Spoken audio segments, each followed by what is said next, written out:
Hello everyone from Chelsea Fan TV. I hope you're all doing very, very well. Welcome back to another evening show, another live show. It is a little bit later than usual because I was on a stream. I was on Don's channel. So go and subscribe to Don if you haven't already. Don CFC. We had a good show there, basically just talking about everything at the moment, the way we're looking at the club. And to be fair, I knew as soon as that stream started, I knew it. I was like, come on, Don, just say it. He was like, Alex, how are you feeling? How are you feeling about Maresca? I went, fair enough. But that's fine. I know I'm going to have to apologize a few times, but we'll get there. We will get there in the end. And listen, the reality is that we can't say too much until we've finished the window and we've seen how Chelsea can set up. But we're moving in a good direction. We're moving in a very good direction. And I would be lying to you if I said that I'm not excited, because I'm extremely excited. I'm optimistic. I'm feeling good about the squad at the moment. And for the first time, I'm feeling good about the manager. And again, testament to Maresca and what he's been able to do. I know there's a lot of people in my boat who didn't believe that he was the man capable of leading us forward. He shut us right up, didn't he? And you got to support him now. So for me, let's see what happens. But it has been a fairly quiet day in terms of business. There has been a couple of bits and bobs going on. We're going to dive into them. We're going to be talking about outgoings mostly today. But there is a potential player that we are still being linked with, Garnacho. His name's still going around, and that's just classic, isn't it? That we haven't seen the end of that, and that's because we do still have interest from Man United for Nicholas Jackson. So there's a possibility that both sides almost work together and say, listen, we'll give you this match, you give us that, and we'll do a little swap there. I know they were having a go UEFA at Chelsea and Aston Villa for doing deals to help get rid of players, but it seems like Chelsea and Man United could be doing that as well. Although, to be honest, I highly doubt it, because they're in a position, Man United, where they want to get rid of Garnacho. He doesn't want to be there. He doesn't like them. They don't like him. And yeah, it's over, isn't it? It's absolutely done. It's finished. Whereas Jackson is a player that I think that Chelsea fans are divided on. You like him or you don't, and that's fine. But I like him. I think he's a good player. I think he's good enough to play for Chelsea, just not as a starting striker. And that's not just we just signed João Pedro and Liam Delap. I'm not sitting here saying that Jackson's crap. I'm not saying he's the best in the world, but he's good enough to be a third choice striker at Chelsea. I'm pretty sure Donna earlier was arguing about what's his name, Mark Guiu starting instead of Jackson. I don't think I agree with that one. But hey, anything can happen. And to be fair to Don, he's got a lot right this season, so I'll give him that. Big up to Icy. I hope you're doing well. Good evening to you. Good evening to Hakeem as well. Yusuf, good to see you, mate. Prem Talk TV. You would love to join the stream? I'm sure, absolutely, mate. We'll have you on at some point. Bought the Club World Cup kit on Friday. I still haven't bought it, to be honest with you guys. Gonna have to wait until I get paid, maybe even a little bit longer, if I'm totally honest. I had a big spending day. Just bought a PS5, so wasn't planning on it. Went to Curry's and I bought it. So that's where my money's gone. So if anyone has any recommendations about anything to do with PlayStation, give me a shout. I haven't got a clue what I'm going to buy in terms of games or what I'm going to do. Yusuf says, I always believed in Maresca. I won't lie to you. I was never Maresca out, but I did have doubts on him from the start, only because he came from the Championship. Now I ask, what phase is Maresca in? Fair play to you. Hey, I like it. Breaking Paul Gascoigne rushed to intensive care after collapsing at home. Oh, shit. Well, I hope he's doing all right. Well, obviously not if he's been rushed to hospital. But yeah, all the best to Paul Gascoigne. We'll have to see what happens over the coming days. Good evening, Finich, as well. Good to see Amir in the building. I think we're going to win the Premier League next season, and I don't give a damn about anyone who will tell me otherwise. But at the moment, I am trusting the process for the time being. Starting ahead of Jackson or rotating him while Jackson regains form. What we're talking about Delap here. And João Pedro, I think they both start ahead of him. I think they're both, to be honest with you, this should have been spoken about on the last show, but I think there's still definitely a debate between Jackson and Delap, because although Delap did perform very well at Ipswich and he's looked great from what I've seen so far, I'm a huge Delap fan. I don't think that you can write Jackson off against Delap as potentially being a number 2. But if you're looking specifically at profiles, that's where you have the upper hand with Delap, isn't it? Because he's going to offer you something totally different. And João Pedro is basically just a better version of Jackson, if we're being honest. Whatever Jackson can do, João Pedro seems to be able to do it better at the moment. And that's a testament to his quality. And I think that will remain. He'll continue to be the starter because Maresca likes the balance. You know, it's nice to have a hold-up player, physical profile in there, a player who can drive with Delap. But I do think you're getting the full package based on what we've seen with João Pedro as it stands. So for me, it is Pedro 1, Delap 2, and Jackson 3. And then you've got to move Guiu on somewhere, whether that's a permanent deal or a loan deal. He doesn't have a short-term future at Chelsea as far as this season's concerned. And if he's taking his career seriously and wanting to progress, I don't think you want to stay another season on the bench. I think it was great that he had the experience coming here, probably believing that he had a genuine chance of playing. And he did, because Jackson got injured and then he got injured. So that was unfortunate. But yeah, he's got to move on for me.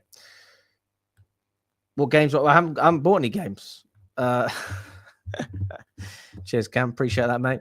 Get a gaming PC. Console is dead. Don't waste it. Well, I've already there was a no refund policy. So they said to me, it was like the lady was sort of weighing it up. She was like, right, it's what was it? Just under 500 quid for a PS5. And she said to me, she was like, would you like to pay an annual fee of £75? Would you like to pay £3 or £4 a month so that if something happens, you can get a replacement? And I just thought, her eyes lit up when she said that. And I thought, I'm not doing this. I'm not doing this. And I was driving home and I did regret not getting it because I do think now I haven't opened it yet. What if there is something wrong?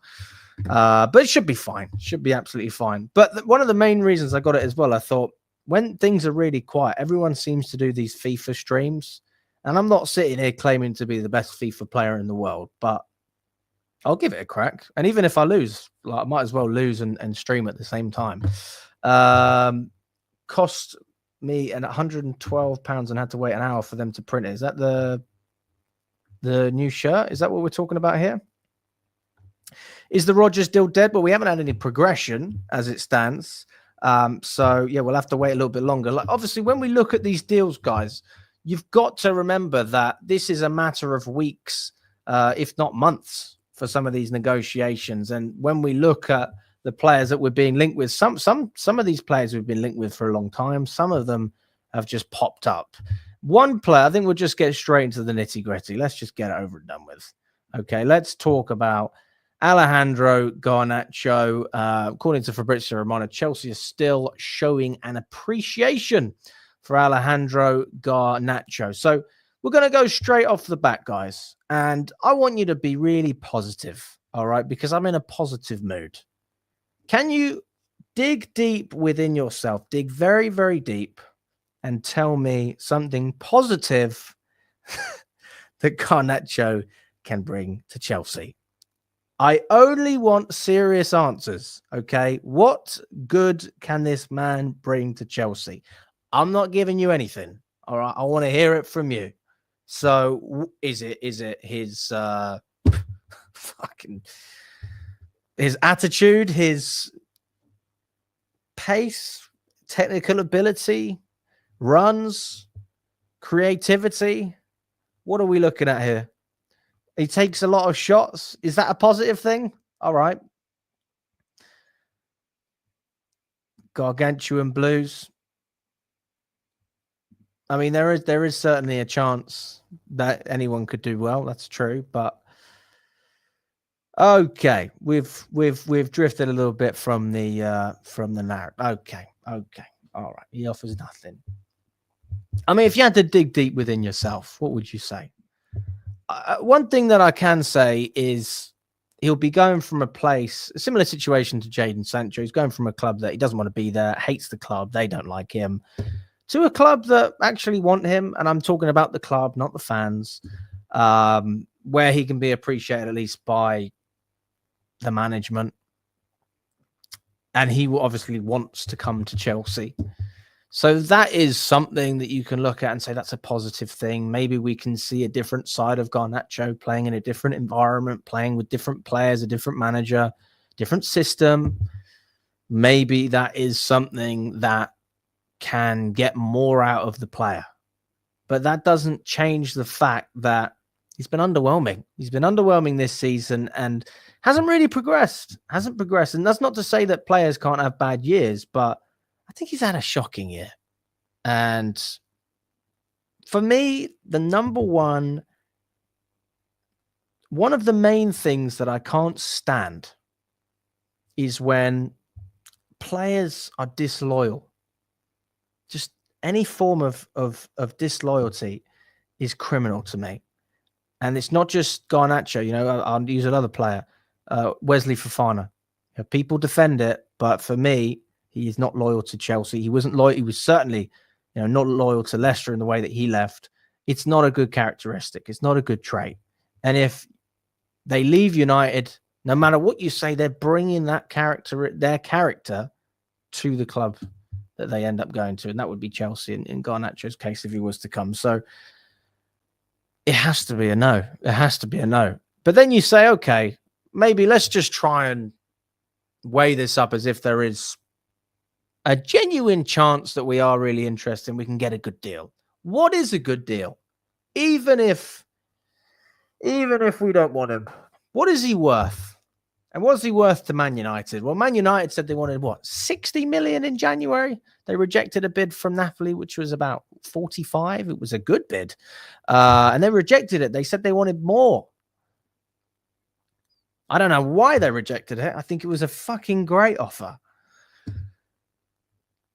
If Chelsea offer more than 30 million, it's not a good deal for us. It is not a good deal for us. This is a deal where if you really want to get rid of Garnacho, someone needs to pull your pants down and take advantage. Because what's the point of doing business with Man United when they're desperate to sell if you're not going to take advantage of them? What is the point? Chelsea are all about capitalizing on good opportunities in the market. We have proven that we will not be taken advantage of when there is clearly nowhere else for the club to go other than sell or lose the player on a free transfer. We have shown that we are willing to walk away from those deals. And we did that. We walked away from the Mike Maignan deal. And some people would say, rightly so, you've got to stick to your principles. AC Milan, what the fuck were you doing? It's only 4 million. And other people were going, what the hell are we doing going into the season with Robert Sanchez? This is prior to, obviously, his performance in the Club World Cup. Although I would still argue you need a massive improvement because doing well over 7 or 8 games is not the same as doing well over 50 games over the course of the season. And that's where Robert Sanchez has shown that he will make mistakes, no matter how well he does in certain games and how good some of his performances are. He will continue to make mistakes, and for that reason, he is not going to be a player that will carry Chelsea to a Premier League title. But we've shown that we can win cups with Robert Sanchez, so maybe there is a place for him at Chelsea, even if we brought someone else in, which is as a new number 2. And I wouldn't have a problem with it, but apparently he does. But then we can't shift him for more than 25 million, which is why Petrovic ended up leaving instead. But going back to the point we were touching on with Garnacho, he's a player that if we are genuinely going to negotiate with United, they negotiate on our terms. And yeah, he's not on a ridiculous wage. United don't have that same problem that they have with Jadon Sancho, the problem that we have with Sterling and Ben Chilwell. It's different. It's very, very different. And that's fine. But can we just have some backbone in this negotiation and don't do what we did with fucking Gittins, because that was a rip-off. And to be honest with you, I'd say Brighton pulled our pants down for João Pedro as well, because who would have said he's worth 60 million before we saw him playing for us? And that's just me keeping it real. But now, in hindsight, it looks like a great deal. But we can't say the same for a player like Garnacho. I mean, nobody's saying anything good about the guy. So more reason for us to negotiate and play hardball with United. If you're not going to get a serious bargain when you know you can easily get a profit for him, then don't do it. Because if you're spending 50 million, you will not sell him for 60. Very unlikely. Very unlikely that his value goes up more, because this is a player, we're talking about potential, who's not fulfilling his potential. You know, you can say what you want about Nicholas Jackson. Yeah, he's flopped. He's not good enough to be Chelsea's number 9. Fine. But he's actually a better player now than when he first arrived at Chelsea. He's improved. That's why his value's gone up. And that's what Chelsea are good at, signing players on low wages with a low fee. It's a risk, but it's only a risk if it doesn't work out. You can still flip them on, at least get your money back. And I don't believe that that's going to be true with Garnacho. I think that it's going to be a totally different situation, where, not to mention the fact that we'll probably give him an 8-year contract. So yeah, if he wants to run it down, then fine. I guess from a player negotiation point of view, maybe you just put him on a low wage, but again, not worth it when there's better players out there. There are better players out there. And I think that we're okay. We've upgraded a lot of the players that we've had in. So we're not in a position where we're desperate for that position either. Can't stand him, just like Rashford. I mean, at least Rashford's proven himself to be very good over a number of seasons. Whether that's consistent or not, you can point at a couple of seasons and say Rashford, you know, he has had some really good years. But it's always been consistency with him. Garnacho has not had a breakout season, a proper breakout season. But again, maybe that's because he's playing with bums as well. Like, maybe it is a case of a player going into a club that's crumbling and falling down on all avenues, and you just need to go somewhere where actually there is light at the end of the tunnel. This isn't Old Trafford. This is Stamford Bridge. It's a smaller stadium, but we have bigger dreams. It looks like we're going to have a much bigger trophy cabinet the way we're going and the way Man United are going, especially this season. If you think United are competing for any silverware, let me know. Honestly, let me know. So, yeah, that's what I think about Alejandro Garnacho. He's not the one. He's not the one. And can we just... Yeah... Can we just stop talking about this guy? Why does Fabrizio keep bringing this guy up? Anyway, we'll see.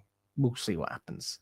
Okay. Also, a little update again from Fabrizio. It's time for Chelsea now to focus on some outgoings. For example, Renato Vega, who has interest from Bayern Munich as well as other clubs. Chelsea really like Xavi Simons, but are focusing on outgoings at the moment.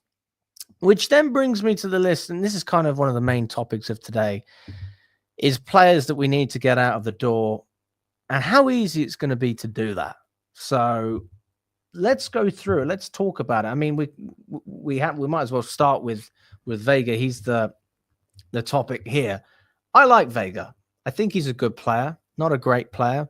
I have the same feeling about Vega that I do about a player like Nicholas Jackson. I like him.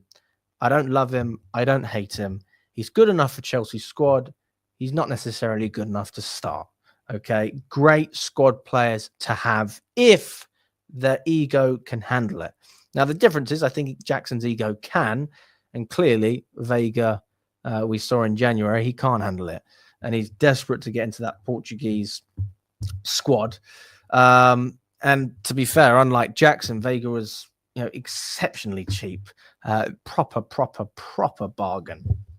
So I wouldn't have an issue with Chelsea selling him, especially at the price we're looking at, which is at least 35 million. In fact, Chelsea want more than 35 million pounds for Vega, including add-ons. And I wouldn't be surprised if we get, I think, when you look at the amount of clubs interested in the player, you look at the age of the player, you look at what he's already achieved in his career.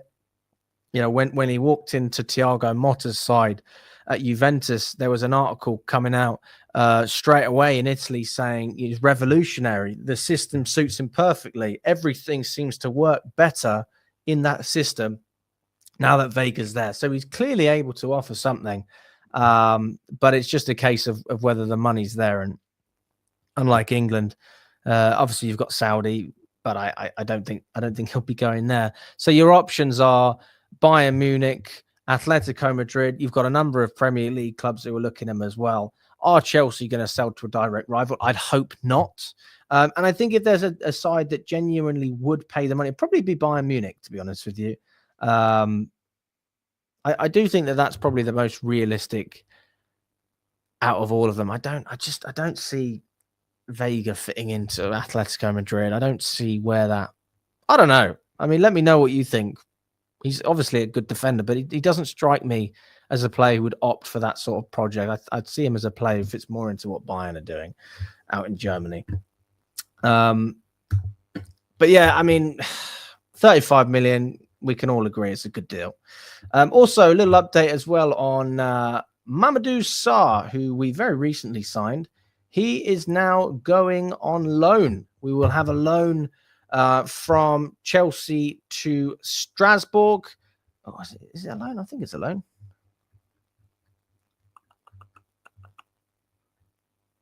Yeah, I'm pretty sure it's a loan, guys. I don't think it's a permanent deal. But he hasn't even. Yeah. So we are loaning him to Strasbourg. Again, smart deal.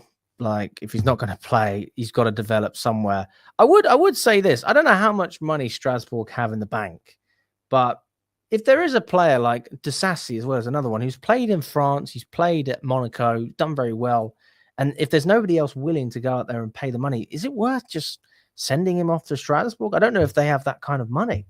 So is Disassi potentially another option that we can shift on? I don't think anyone disagrees with that.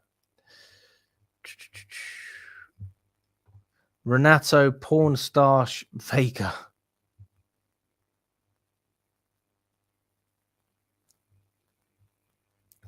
Yes, he did. He did just come from Strasbourg, but clearly he is not ready to come straight into the fold under Enzo Maresca, which is fine. Nobody has a problem with that. Like, honestly, just go and develop this. Maybe he's just another Vega where get the profit, man. Get the profit. Maybe that's the idea. But yeah, we've also got Piers as well and Penders who are going to go to Strasbourg. I ask you in the chat as well, do you think that looking at what Strasbourg have now in terms of the players coming from Chelsea, do you think that's even remotely similar to what they had when we loaned them Andre Santos and Petrovic as well? Is that even a comparison that we can make? Because Petrovic was the best goalkeeper in Liga and Andre Santos was one of the best midfielders in Liga. How do you compare? How do you match that whatsoever? Because it doesn't look like an upgrade, if we're being honest. It doesn't look like an upgrade whatsoever. So, I mean, I think Piers will do very well. I think he'll perform. I think Penders will have a good time. I think it's a great transition going from the Belgium League to Strasbourg. Fair enough. And then Mamadou Sarr, we've seen him perform for Strasbourg. As it is, it's that's a natural progression. Again, just continue and your value will go up, and maybe you'll end up getting a chance at Chelsea. Although I really doubt it. I mean, if you're looking at what we have, if we don't sell Chalobah, toss in Colwell, I hope they stay at Chelsea for quite a few more years. You've got Badiashile, who could probably be replaced. It's hard to see where a player like Sarr gets back into this side. So, hey, listen, the dream's alive, but I'm not really sure if we're going to get much more from this player, especially in the Chelsea shirt. But yeah, it's definitely a downgrade for Strasbourg. There's no way you look at this deal and say that Strasbourg are doing really, really well. Obviously, they're benefiting, but everybody would have wanted to keep Petrovic. And to be fair, bearing in mind Petrovic's transfer value, 25 million. Why didn't Strasbourg just pay the money? Why didn't they do that? That would have been a great deal. And you would have had European football at Strasbourg as well, man. But obviously, Premier League, Bournemouth, maybe a higher wage as well. I can understand why Petrovic wanted to go. Just get away from Blueco, to be fair. That's probably what he was thinking. It's not just about Chelsea, it's Blueco in general. So, yeah, that's the situation with Mamadou Sarr. I will say this as well, guys. Like, I've heard a few people asking about Morgan Rogers. we haven't had any further updates on Morgan Rogers as it stands. What we have what we have seen is that there is interest in Xavi Simons, and for some strange reason, I totally fucked it up the other day. I said, "Hang on a second, why are Leipzig selling this guy when they bought him for about 80 million?" I was reading Transfer Market, which is where I get a lot of the transfer information from, and I was reading the valuation, not the actual transfer, and I thought, this is crazy, 56 million when you spent like 70, 80, but they spent about 50 million to bring Xavi Simons in, and they want 56, so they want to make a profit, and that seems to be the reason that they were okay bringing in Xavi Simons and allowing him to only have a 2-year contract. It seems like the idea was always for the player to have the opportunity to leave if he wanted to, and now he wants to go and explore other options in the Premier League. But Leipzig are in a situation where they can sell him, and it's not a ridiculous fee either. I think a lot of clubs can get behind that. But at the same time, if we do anything different at Chelsea, then we will go for Xavi Simons. But our policy shows, based on our negotiations for Mike Maignan, I mean, I won't bring age into this, that if there is a player that you can sign on a free transfer and potentially save £56 million, you will end up paying, obviously, a larger contract, and you will probably have a juicy add-on fee and an agent fee, all the rest of it. But you're still saving a lot of money, tens of millions of pounds. Chelsea will take that option. They will take that option. So if nobody else snaps up this guy and he ends up going for a free, or maybe being on the market in January, that's where Chelsea will swoop in. And that's why I don't really expect us to sign Morgan Rogers, although I like the option. I think he's a great option to have. I don't expect us to bid 80, 90 million.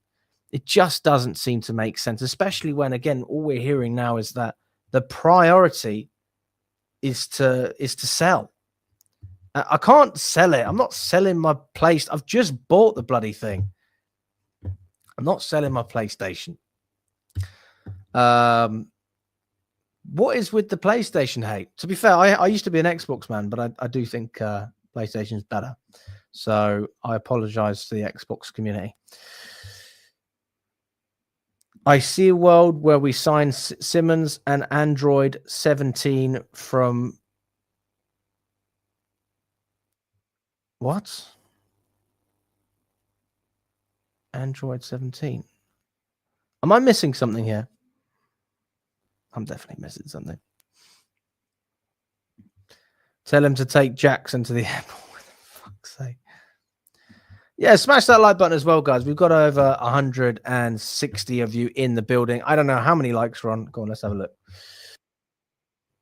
We have, oh my God, less than 50 as it stands. Come on, people. Let's get up to 75 at least. Come on, guys. Really appreciate it anyway, even if you are watching. But if you are enjoying, smash that like button. Sarah's gone and we're definitely signing a centre back. Well, again, look at Hato. If anything about that information is true, and Ajax are looking for 60 million as opposed to 35, 40, which is what I would price Hato in. For me, it's 45 max, and then you leave that negotiation. He's a good player. But I'm not. How many times are Chelsea going to get their pants pulled down? And by the way, you can still get your pants pulled down and have a successful signing, but that doesn't mean you paid. It was a good deal, and you negotiated well. You paid 55 million for Gittins. You paid 60 for João Pedro. It's a lot of money. And then you need those signings to work out. So, listen, I think Hato's a great option to have. If he's willing to be a squad player at Chelsea, very much welcome him. I think he's going to be fully aware of what he's walking into. He's not going to be a starter, but Cucurella is going to get injured if he doesn't have someone helping him out. And Colwell, you need support in that area. I would say Hato's an upgrade on Badiashile. So if I was Badiashile in this situation, I'd be thinking maybe I need to reconsider my career at Chelsea because I'm not even a backup centre-back anymore on the left-hand side. I'm third choice there. So Yeah, Hato for me is a great signing, but you've got to limit what you're putting in. Let's be realistic here, guys. You know, we're willing to spend money, but we have to sell. I don't know if anyone's seen this as well. I saw this today. How interesting is it that the Times have revealed that at a FIFA dinner, Chelsea's delegation noted how preoccupied PSG's reps were with how and where they would collect the trophy.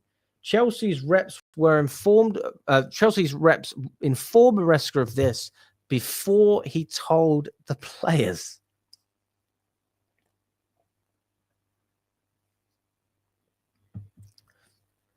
I have to say, what a motivational tool as well. If I'm a Chelsea player and I hear that, I'm thinking, these guys, and fair enough, use that motivation, and it worked. It worked. Look, I don't know if it's reliable or not, but the Times have come out and said it. Presumably, they have a source. So, I'm just taking it as it is. But if this is true, and there's probably good evidence that it is, I could see that. To be honest with you, I could see that happening. If I was in PSG's position, I'd think this is done. Maybe not as a player. Mendes came out and said we have to be humble and we have to keep our heads down and get it done. But if you're an executive at PSG, like, I think that they're feeling extremely calm. And why wouldn't you? I'm not going to say put it in the chat, but what did you honestly think the score was going to be before? And there were a number of people who were like, yes, we're Chelsea, we can do it. And I was looking at you and I was thinking, I respect what you're saying. It's hard to see us beating PSG. There is a slither of hope, but I can't undeniably say I'm really confident. But I mean, now going into any top team, any top side that we play against, you would be criminal not to look at what we've done PSG and say that we can do it to any club that try and play offensive football with a high press and putting other players up the pitch. If you have your fullbacks up against Chelsea, we are coming for you, and Gusto will overlap. And I hope he does. So if that's the case, bring it on. And I say, any team that wants to come out and play football against Chelsea, you have a serious problem. My concern going into the season hasn't really changed. No matter who we sign, really, I want to see how we play against low blocks. We've done it a couple of times against Fluminense. We have seen low blocks, but I want to see it in a Premier League campaign. It's always different domestically. So if we are able to consistently break down low blocks and play a slightly faster type of football, more aggressive, then I honestly think that the world's our oyster. I really do. Maresca, fucking hell. How you've turned this around. What a guy. What a guy, honestly.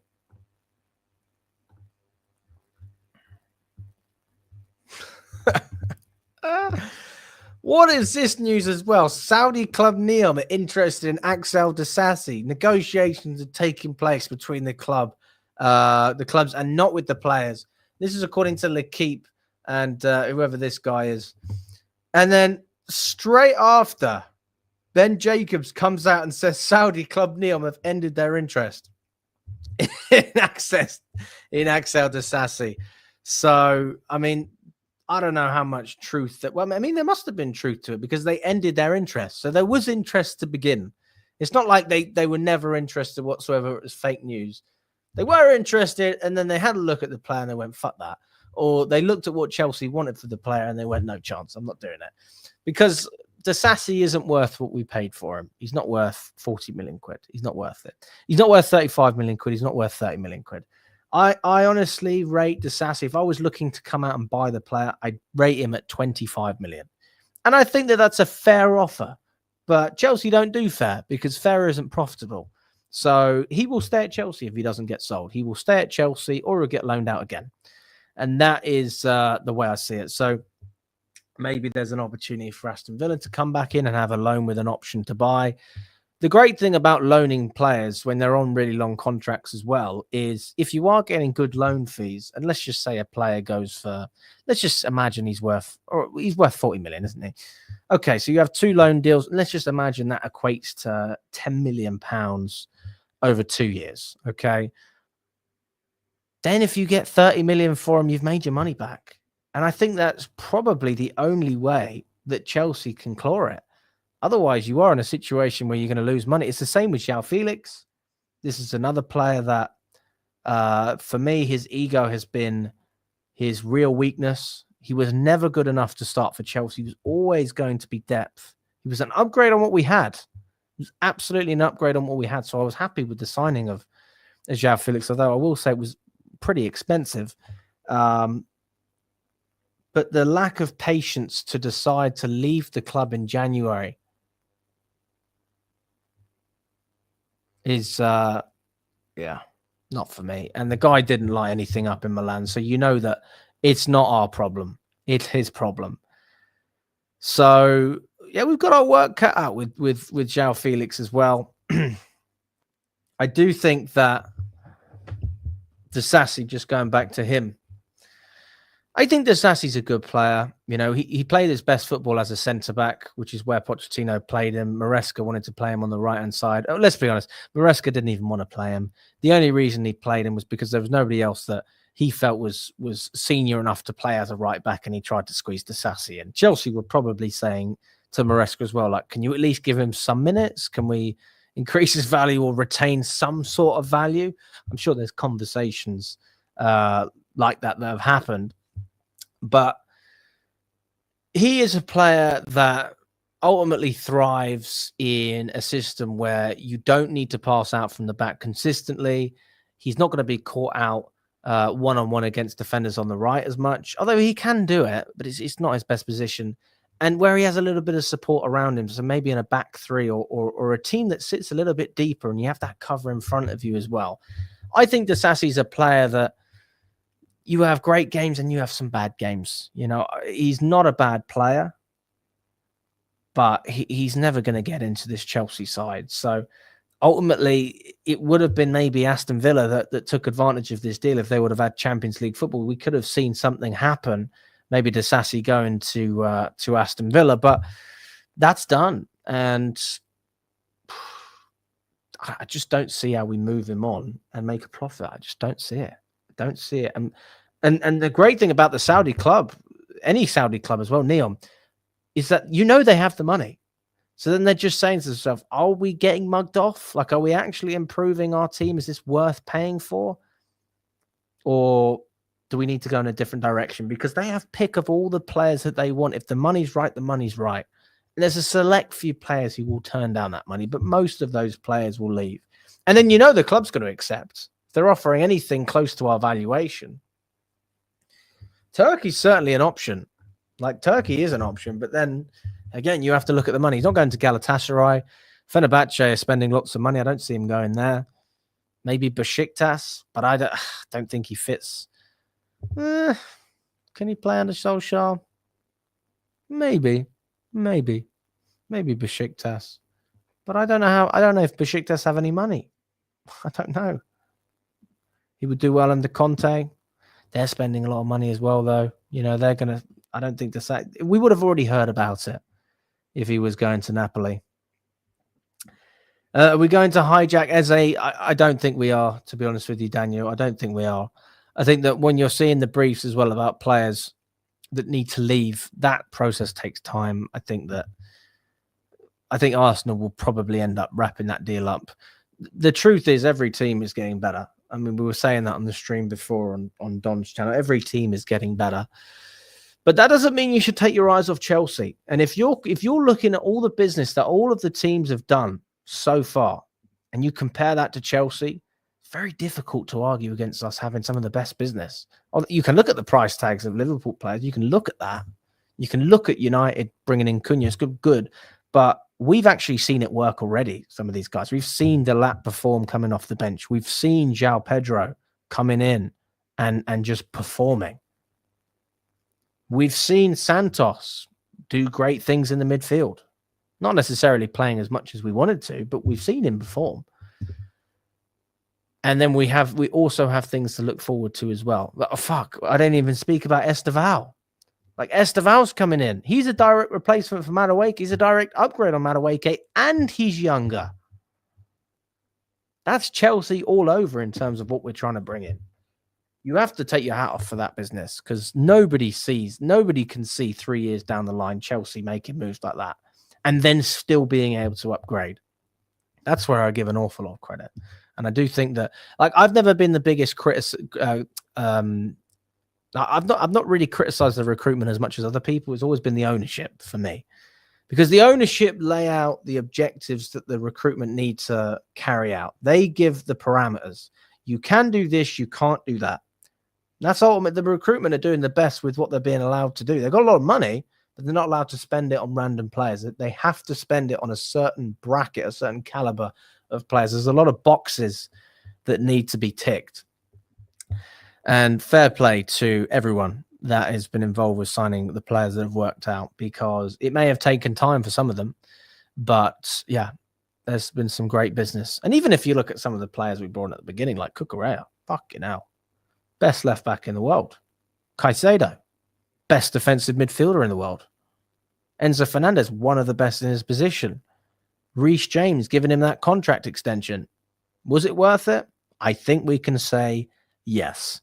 Even with the guy being out consistently, we can all agree Reece James is a top player and a top character to have.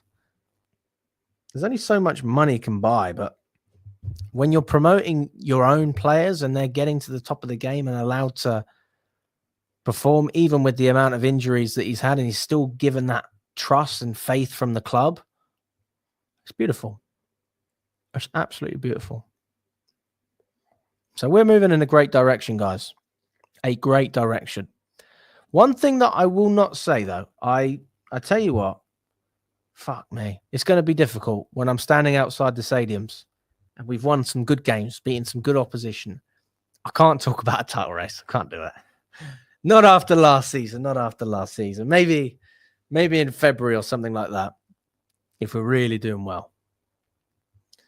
But I do feel like this season, I have to have my cards a little bit closer to my chest and just see what happens. Like, that's ultimately how I feel. Let's see what happens. People are saying this is great, this is rubbish.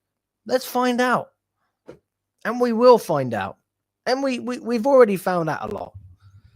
So let's see. Let's see where we go. Manyan will join for free next summer. I agree with that. Yes, absolutely. But he would be a replacement for Sanchez. Absolutely. And listen, if Sanchez has a good season, maybe you do get your money back. Maybe you get 25 million for him. Doubtful, but there could be an opportunity there. Maybe he gets a move to the Saudi Pro League, like Mendy. They're the only ones that will actually spend 25 million on Sanchez, even if he has a great season, to be fair. That's the way I see it.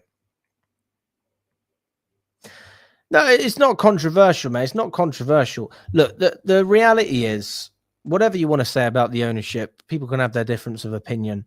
I'm very much not a fan of the ownership. I'm not a fan.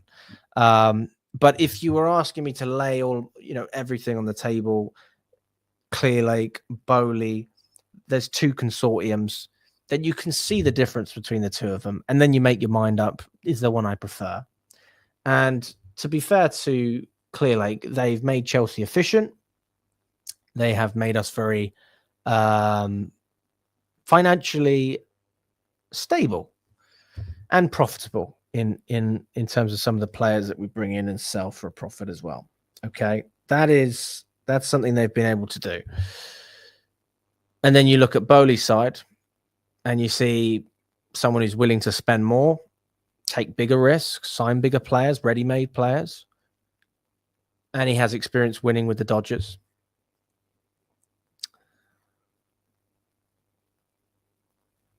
But then we've had success. If you look at both of them and you bring it together, both of them have done things that actually right now, you look at some of the things that we did under Bowley, some of those things have worked. I just spoke about Reece James and Cucurella, like that. They've been a big part of what we've been doing. And then some of the things that Clearlake have done have worked really well in terms of the young players that we brought in. So hard to really say, but I don't think you can ever be a fan of an ownership that view you as an asset. I think it's difficult. I do think it's difficult. I think you can appreciate the work that they do, but I don't think you can say you're a fan. Like, ultimately, I don't think Liverpool are fans of FSG, but I'm sure they respect the way that FSG are able to operate and still bring success to the club. You will never see Liverpool chanting at the Kop end of the stadium about how much they love their ownership. It's just not like that.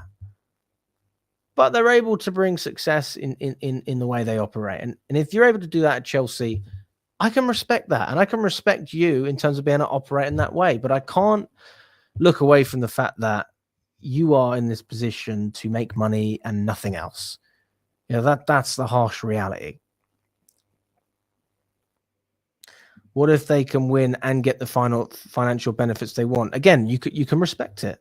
But I don't think that doesn't compare them whatsoever to an owner like Don Roman. It's just not. It's not possible, mate.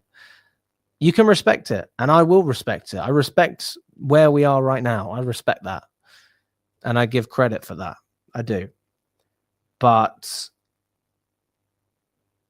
it's just, you know, when you're run by a private equity firm, you are a business. You are one of their many companies. Ultimately, that's what we are to them. We're just a company, and they want to turn us into a profitable asset. I know it sounds sad, it sounds depressing, but it's true. It's true. But if we can be successful, then, you know, hope we can look away from that more. But it's still there. There's no denying it. We're building on a new culture as a club. Even fans are now appreciating that high wage players aren't it. I am with you on that, Felix, and I don't have anything against the wage caps. I really don't. I don't have a problem with it. I think that, yeah, there are certain players where you can make exceptions, though. I think that there are players, like if we were to spend a little bit more on Mike Manuel, nobody would complain about that. Nobody would complain. Or an Osman, you know, last summer, nobody would complain. But hey, we're in a good position. We're in a good position. So it is working right now. It is. I don't disagree with that. I really don't. You've got to respect it. You've got to respect it in terms of where we are right now. No denying it. And listen, our goal was 70 points this season. That was our goal. We reached 69 points. What do we get next season? I'm hoping around 75. I think that's more than enough to get into the Champions League and retain our position, and that's a clear improvement as well. So if we're getting around 75 points, I think that's fine. Some people, I think Matisse was saying earlier, he was like, I don't care if we're not competing for the Premier League. I just want to see improvement. That's my stance. That's always been my stance. You know, people say that I'm a Poch lover and a Maresca hater. I only ever wanted to see Chelsea get better. That's all I wanted. And when I said the things that I said about Maresca, that was when we were doing worse in a lot of ways. We were doing worse in domestic cups. We got knocked out early. It didn't look like we were going to have an improvement on our league finish at one time. We obviously had the Conference League, but I can't really compare that. So, and then we finished really well. So brilliant. Well done. Absolutely. I take my hat off. People say that I'm flip-flopping and I'm taking these U-turns, and don't get me wrong, my opinion's changed. Like, I went from singing Maresca's name at Southampton, not that I was his biggest fan, but Chelsea were doing really, really well. How can you criticize that? To wanting the guy sacked after Brighton. Was it Brighton or Man? Yeah, Brighton. Yeah, it's Brighton. Fucking hell, Brighton. My God. And look, that's the beauty of football. Time always tells. So I've always been generally someone that wants to get behind managers. And I have now seen why Maresca should be given a chance. More than that, he should be given support. You know, but we've got to see progressions. I don't think anyone can dispute that. And if you don't think that we need to progress from this season, if we do the same thing again, it's going to be very difficult because we're not in the Conference League anymore. And there's no Club World Cup. So if we're doing anything similar in terms of the way we play, And then I think we struggle. But that being said, we've got better players, more experienced players, players who know what it means to win at Chelsea as well. That's always important. And we can get behind that. Anything else, guys? Anything else? Yeah, so that seems to be the main thing, guys. It's all about outgoings. I don't know if there's anyone I've missed. I mean, Sterling and Chilwell, like those are players that, to be quite frank, I don't know how the fuck we get rid of them. Chilwell, maybe Chilwell. Who wants Sterling? Who wants that guy? Even if Chelsea were paying me, I wouldn't want Sterling in my team. I think the only thing that he does for any club is bring clout, but it's not good clout. It's an unhealthy clout. It's a toxic clout. Oh, look, we've got Sterling. He's won the Premier League loads of times. Yeah. Yeah, you take him, mate. You take him. Best 100 grand a year we've ever saved in our life this season. We may have been paying 225 grand a week for him to play in at Arsenal. I say play, be on the bench at Arsenal, but we saved 100 grand. And that is the reality. But maybe if Eze leaves Crystal Palace, we'll take a little bit of that experience. And that gives you a solution where Crystal Palace is still covering some of his wages, and we are able to offload him and save some money. We won't be able to obviously offload 325 grand a week, but send the pigeon to Bird World. What the fuck?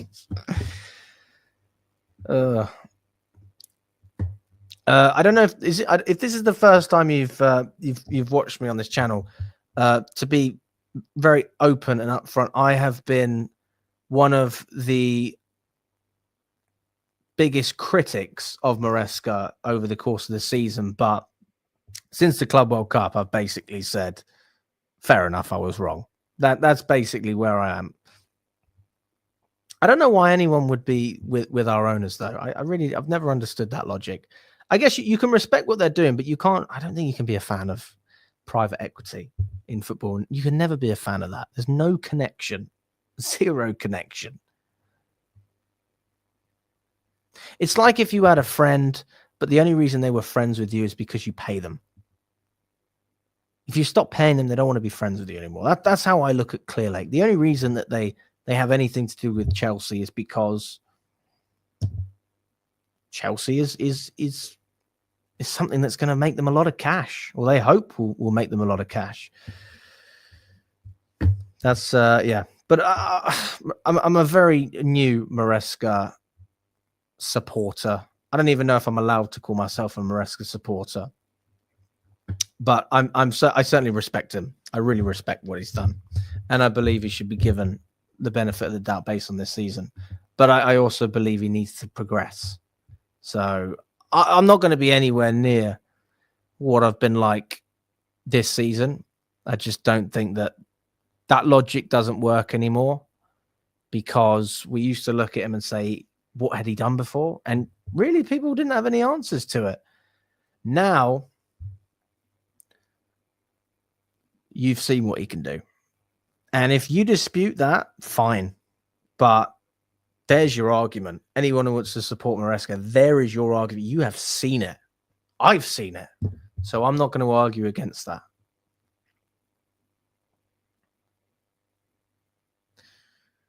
I appreciate the kind message, mate. That's what Lewis said to me. He said, listen, we all make mistakes. And that's fine. I did make a mistake. But I think that it's a bit strange not to be optimistic. How can you not be optimistic when you see what we have in front of us? You see the players we've brought in. You've seen the upgrades. Our goalkeeper is the same as last season. Our left back is the best left back in the world. Our defense is better this season in terms of what we believe in and how much we believe in our defense compared to last season. We come off conceding a lot of goals under Poch to having a much more structured system and a better defensive structure. where we're seeing the likes of Tosin thriving, Chalobah, who I've always been a huge fan of. Wesley Fofana's played well when he has played. And then you've got Colwell in there as well. Gusto, we've seen what he can do when he can overlap. And you've got Reece James, who's inverted. It's not his best position, but he had a great game against PSG. I'd like to see him operate as a right back more often. I'd like to see that. In the midfield, I think it's difficult to compete with our depth. I really do.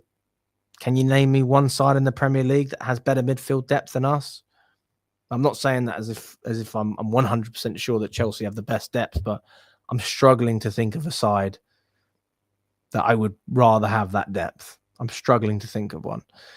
In terms of up top, just Neto looks like a different player in the Club World Cup. He looks like an improved player. He's got better. Madueke's gone. Esteval comes in. Clear upgrade.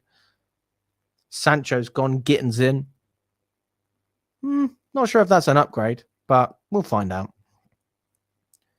You got Tyreek George, who's come out of his, he's had his breakout season at Chelsea. And now he's in a position where he actually might have game time. We'll see what happens there. And then up front, fuck me. Bloody great. We've been begging for a striker. Now we've got 3. Although people act like Jackson's not a striker. He is a striker. He might not have some of the traits of a striker, but he's played as a striker for us. I class him as a striker. Maresca said he doesn't see Jackson playing anywhere else. So when you have Delap, João Pedro, and Jackson, I mean, how can you not be happy with that? It's great depth. Great. Mark Guiu, maybe not so happy for him, but every time there's a winner, there's got to be a loser. And I think Mark Guiu is a loser in this case, if he wants to play for Chelsea. I don't see how he gets into that squad. No chance. But if you want to compete for your place, I respect it. I do respect it. And you never know. There could be an injury crisis. 180. Yes, mate. Get the darts on, son. With proper strikers, we'll see better Maresca ball. I agree. How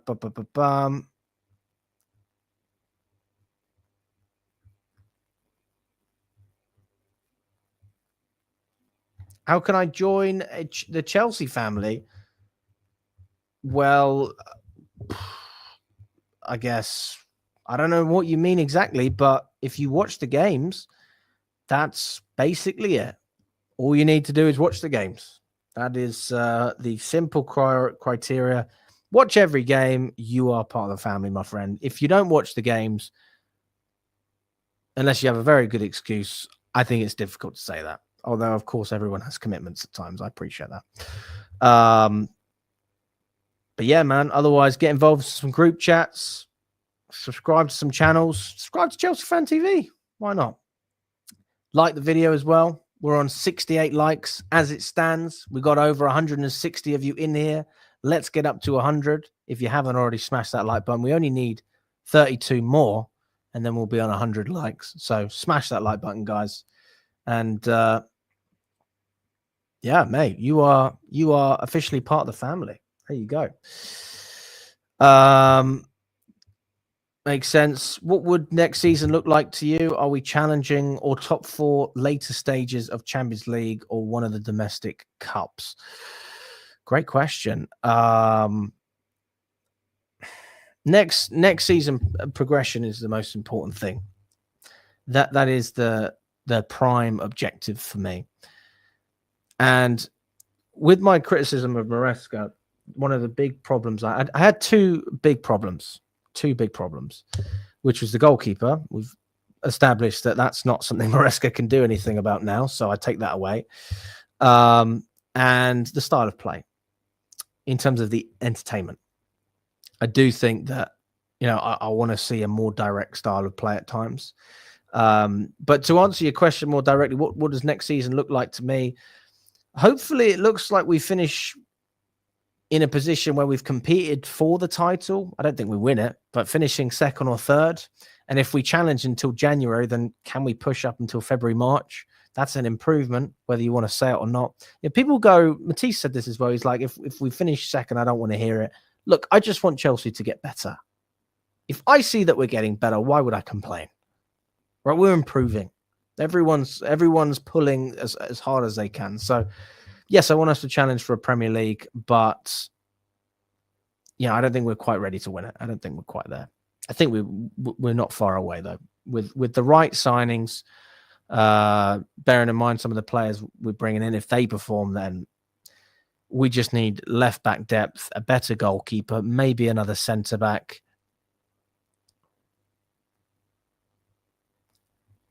a winger if you really want to stretch it out, and that's it.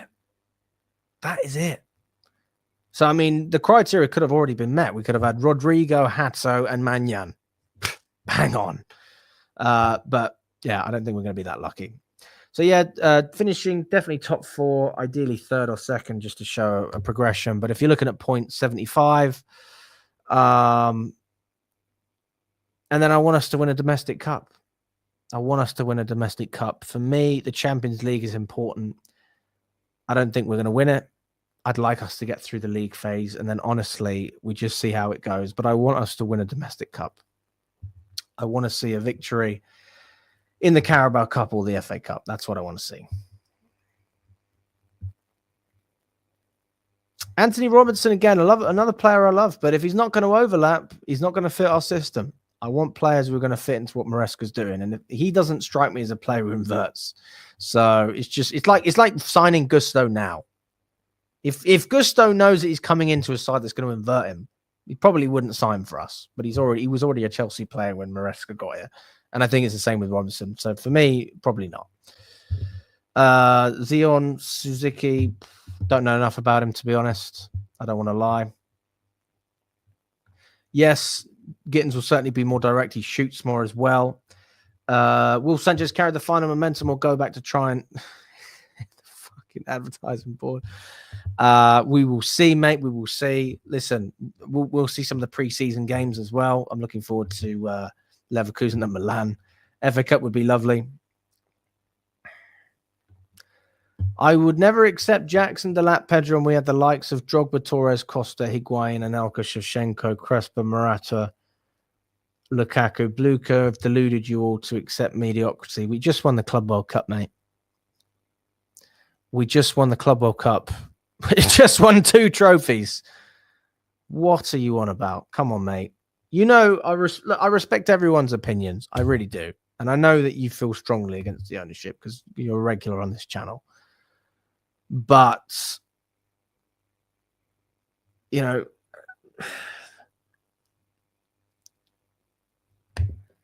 doesn't make sense what you're saying, mate. Morata was a flop. Lukaku was a flop. Shevchenko didn't really perform that well for Chelsea. Higuain was a flop. So, I'm not going to lie to you, man. Torres, people said he was a flop. So what are we talking about here? Drogba, fair enough. Costa, fair enough. Anelka, solid. Even Crespo, solid player. I'm not sure what his stats were for Chelsea off the top of my head, but he was a great player. How can you say that, mate? Come on. Honestly, that's just wrong. But yeah, listen, guys. 155 of you in it as it stands. We're on 75 likes. Let's get up to 100. I'm going to round it up there. Usually it's a 10 o'clock show, but I was on Don's channel earlier doing a stream. I'd love to do more of them, guys. So let me know if you want me to go on Don's channel or any of these other channels more often. I'm well up for it. I really am. I'm well up for it, and I'm happy to do it, providing they'll have me on. Let me know if you want to see more of that kind of content. And obviously, I'll maintain the streams anyway. And we will catch up very, very soon. All the best, guys, and enjoy.